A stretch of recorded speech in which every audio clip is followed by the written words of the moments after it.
So there's skipping, whether it's intended or not. There's side when you turn skipping. There's falling through, and then there's your body getting stuck or being pushed to the other side. They need to fix these glitches. And I'll show you some examples since it happens so regularly. You get to use these as like blades. Otherwise, there's no way to. And then the game will freak out because it's like you have a certain amount of clicks. See, it's like trying to push me under.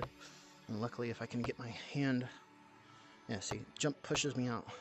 It's like pressure. So if I'm able to fix myself, it sometimes resets, but eventually the pressure keeps building the more times it wants to screw me over. And then eventually it just shoots me across the map like I've been up there. It just shoots me from out there, and then the wind blows me straight across the map. And up here, I should be able to do it like that. I shouldn't have to dig my fingers into the snow just to get across. It's annoying. We need more ground physics, gravity physics that are not being applied. Again, I shouldn't have to dig my hand into the thing just to not slip. Again, see, my fingers were in and it just wants to launch me for no reason. It doesn't apply. Same movement again and again. I've probably done this close to like 40 times. It doesn't want to work. Also, there's the winds thing up there when you finally get up there, and it's like you can touch it and it won't work.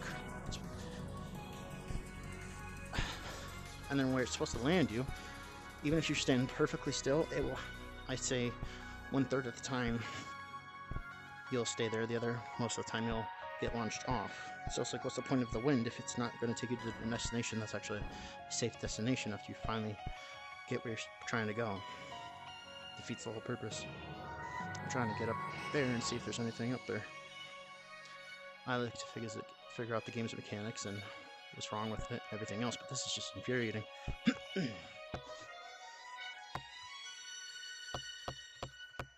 Yeah, that clicking is the pressure building up before it tries to launch me off the thing. Shit.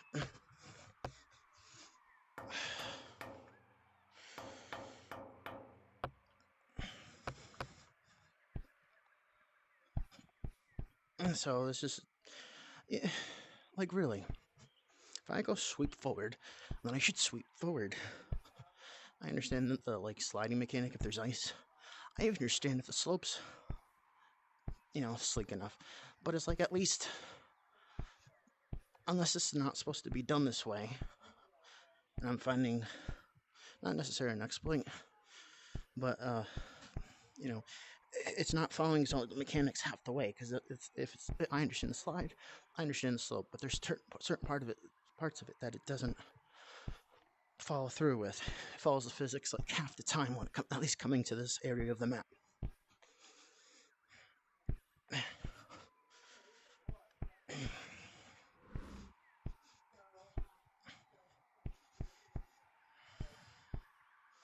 I don't know if I'm even going to be able to convert this video because of how long it may take.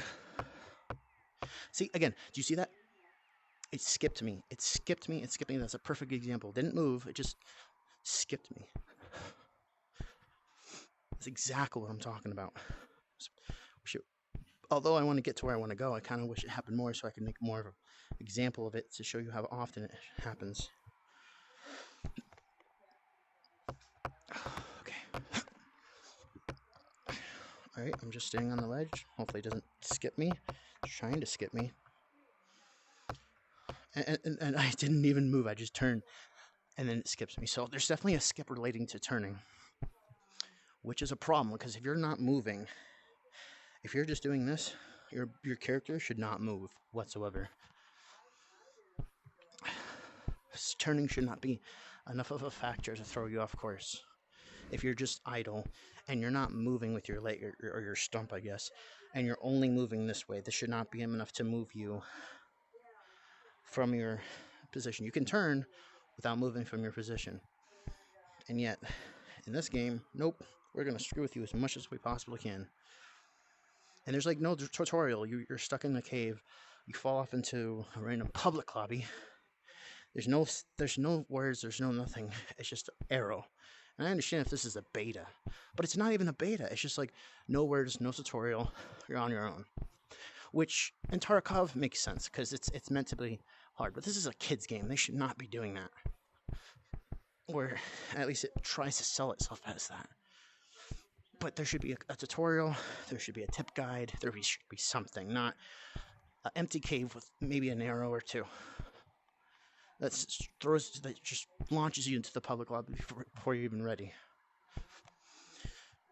I have to say the one thing that you have that it seems that the Gun Raiders, which is a better game by far, at least for it's following its own mechanics, is that your daily coins, your daily shiny rocks is accurate. So let's say in 24 hours, and let's say I haven't gotten my, perfect example. Let's say I hadn't gotten my ones for yesterday. As long as you do it before the timer counts down to 0001, and I'm guessing whether you sign in, like get on the game, or if you visit the store, it doesn't tell you if you have to go to the store, if you have to just, start the application, or if you don't, if no matter what, within that time allotted, you don't have to turn on the game. You'll just keep getting the shiny rocks daily. That's what one of the squeakers I talked to said, that he was at 500 and he hadn't played for a couple days, and then he woke up with 800. So that may very well be the case, but not with Gun Raiders. And what's cool about it is, let's say you can only get it if you were to sign in. The difference between Gun Raiders and this is, if that was the case, at least if you haven't gotten it, you have to sign in every day to get it. If it's at least within 1 second before, and I guess let's say the requirement is you have to get the store to get them, then if you get them a second before it hits 0000, 0 minutes and 0 seconds, you still get the yesterdays, as well as being there already the next days, right? Because you're doing it before the counter starts, and then you're doing it as soon as the next